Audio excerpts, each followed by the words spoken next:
আল্লাহর নবী দাঁড়িয়ে বলে, ভাই ওমর, ও আলী, উসমান, আবু বকর, এখানে এমন একজন সাহাবী আছে যেই সাহাবী তোমাদের সবাইকে নসরত করার যোগ্যতা রাখে। ভাই ওমর, হযরত ওমর দাঁড়িয়ে বলে, ও মায়ের নবী, তো তার নামটা বলেন, তার কাছ থেকে দোয়া নিয়ে আমরা ধন্য হব।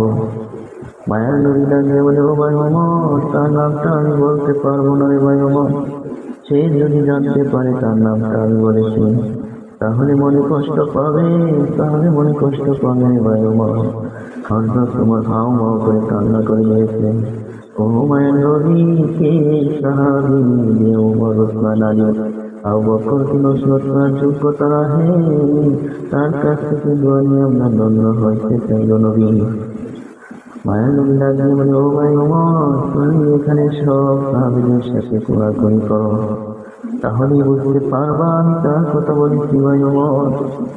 হযরত ওমর, আবু বকর, আলী, উসমান খাব্বাবের সাথে যখন কোলাকুলি করে, যখন খাব্বাবের পিঠে হাত লাগলো, তখন ভাই ওমর দাঁড়িয়ে বলে, ও ভাই খাব্বাব, তোমার পিঠে বড় বড় গর্ত কিসে দেখা যায়, সাদা হাড়গুলো দেখা যায়।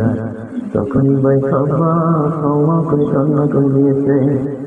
কান্না করে দিয়ে বলে, ভাই ওমর, আমি ইসলাম ধর্ম গ্রহণ করেছি বলে বেঈমান কাফেররা আমাকে অত্যাচার করছে, আমাকে বলেছে ইসলাম ধর্ম ছেড়ে দিতে, কিন্তু আমি বলেছি তো বেঈমান, আমি ইসলাম ধর্ম ছাড়তে পারবো না। আমার আল্লাহ এক, আমার নবী এক, আমার রাসূল এক, আমার জীবন যাবে, তারপরে আমি কালিমা ছাড়তে পারবো না।